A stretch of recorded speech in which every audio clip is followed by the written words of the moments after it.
Welcome back to Outdoors with Larry Ray on 790 The Bet. Brought to you proudly by the Tennessee Wildlife Resources Agency. Hey, good Saturday morning. Welcome back to Outdoors with Larry Ray on this special show that we do each and every year. It's a preview of the Bassmaster Classic. I don't know how long we've been doing this, but the show's in its 21st year on the air. And I know we've had this guy coming on many times on Outdoors with Larry Ray, one of the favorites here in the Mid-South, a guy that's been fishing for a while. We're not going to age him, but you know what? Come Labor Day, he's going to be another birthday for this guy. But we're always happy to have Greg Hackney on with us, and he's on his way. He's there. Good morning, Greg. Good morning. How y'all doing? We're doing great. So let's talk Lake Hartwell. Ron, you know this. Yeah. A different kind of fishing than what you typically do. Of course, you fish them all. And you're just coming off of 2 Florida lakes here. Yeah. Going up to Clearwater, Deepwater Lake. How does that set up for you, Greg? Well, these lakes typically are really good pre-spawn fishing, and it looks like this next week we're going to hit this thing on the head. We got some nice weather coming. Yes. A little bit of cool weather early in the week, but then the Classic's setting up to be mid-60s to mid-70s every day. So wow. I think we're here at a really good time. The lake's full of water, and, of course, it's full of fish. And it's got a good largemouth population that people don't really know about also, Greg. I mean, it's noted as a blueback herring lake, lots of spotted bass, but in talking with a lot of people, they're saying that it's going to take a largemouth bite to win this thing. Your thoughts?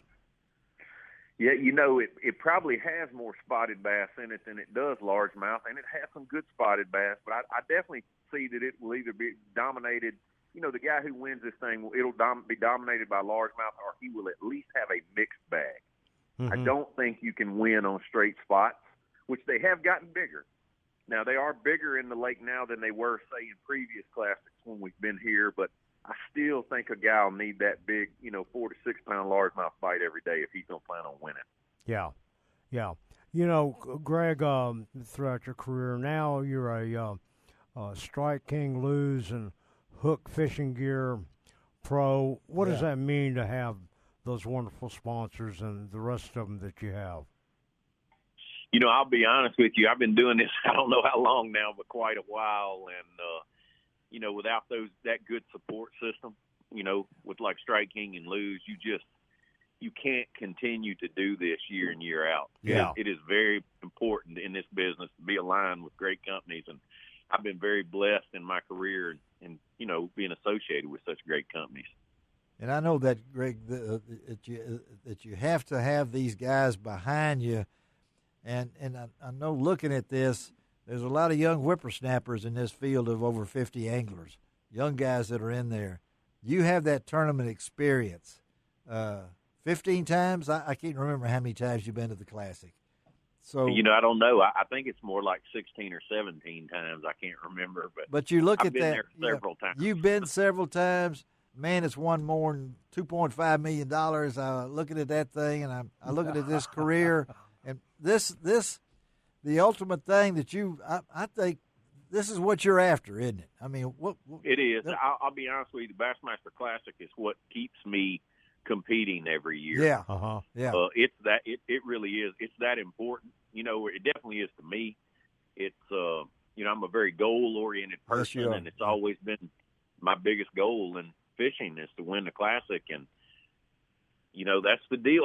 I mean, you've won everything else. Oh, you've won so many tournaments, you've won man. Everything else, and all these things. The Classic, topped over 100 this and that's and things like that. And the Classic, and this year in particular, as we go into this Classic, we've asked the other guys before you, Greg. What are you looking at now? 3-day total. What would you take right now, and think have a good chance to win the Classic? What weight would you say? it's going to be somewhere between 50 and 55 pounds. You guys Probably are talking close to together. 50. Ron, is this a setup? 50. Come on, 55. Greg. Have you been talking to Matt and Brock? We don't even need to ask Buddy and John Cruz. They've all got it down. Well, I'm going on historic here too. Historically here, what kind of weight it takes for 3 days. Right. Yeah, okay. It's typically around that low 50. It is. Around low Yeah, 50. yeah. And Because we're not, I would expect for it to be, low to mid 50s, just because, yep. the lake has a lot of fish in it, and we don't have anything bad happening. Like no major cold front the weather's going to be really stable for 3 days. The weather, what cold front we're going to have is actually going to come through, the first part of the week, Sunday, Monday. Get it out of the way. Yeah. And get it out of the way. And then we're just going to be on a gradual, stable warming trend, all the way through the Classic. The way things are setting up. Now, I will tell you this. If we have some wind, some rain, some conditions like that, the weights will be better. Okay. Yeah, it's clear water lake. This is a typical Highland reservoir in that. That's right. Bad weather would make the weights better. You would have a big weight day if you had some bad weather. So it just depends, what the wind's like and what the cloud cover's like during the Classic, and depend on if it's 50 or is it 55. You know what I mean? Right. Yeah. It's going to be kind of weather driven. How many people? That's the other thing that can have an effect on the Classic is how many people are on the lake. That's true. We talk about mid 70 temperatures. You're going to have a lot of people. Boaters out there, a lot of pleasure boaters and people, and that might actually hurt a little, to keep the weight down. But again, you've dealt with that 50 before. To 53 pounds, it's a done deal. Yeah, it's not going to be 101, so we know that. Okay, so we can put Fort not. Worth in the background. But again, we're talking to Greg Hackney out of Gonzales, Louisiana, a Lou's man, and look forward always to this.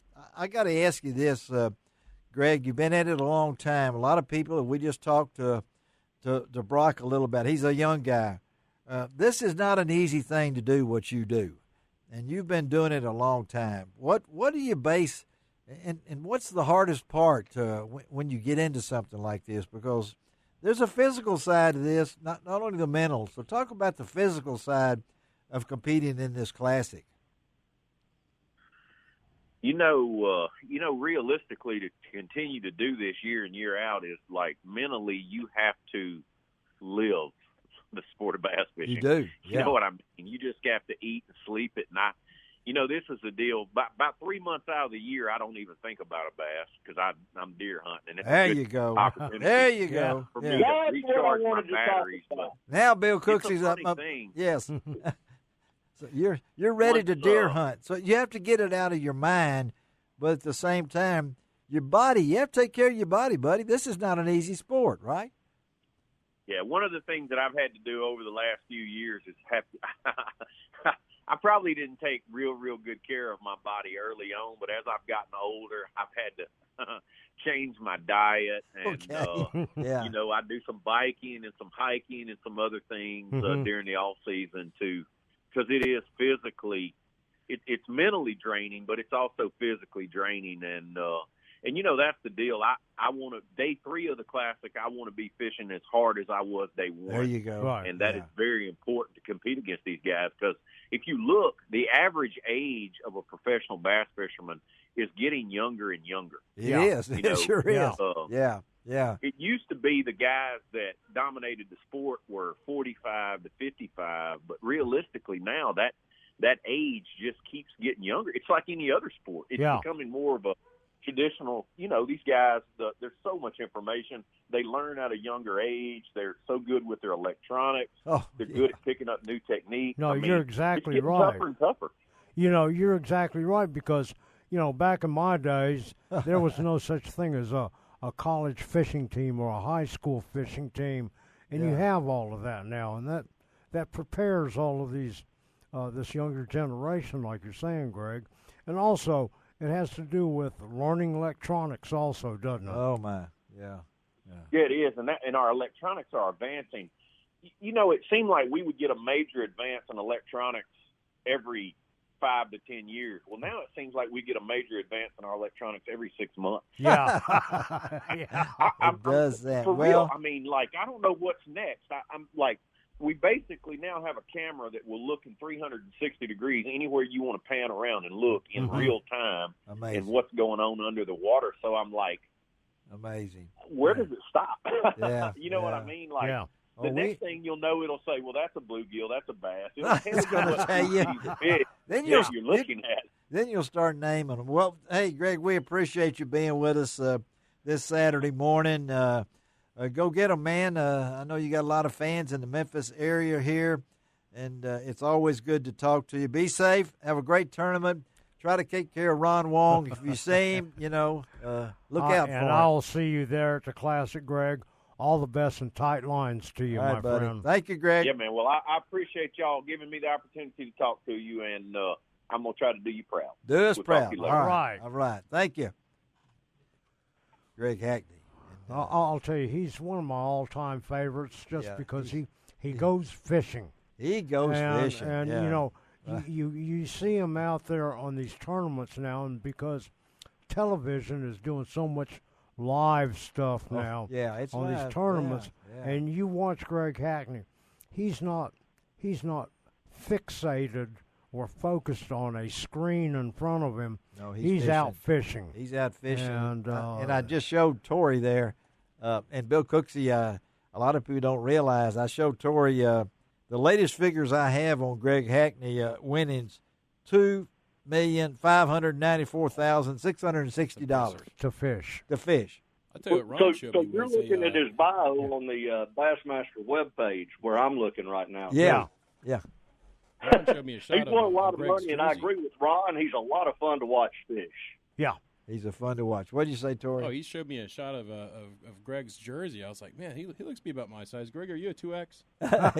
he's gone now. He's a pretty good-sized guy. He's a good-sized guy, but okay.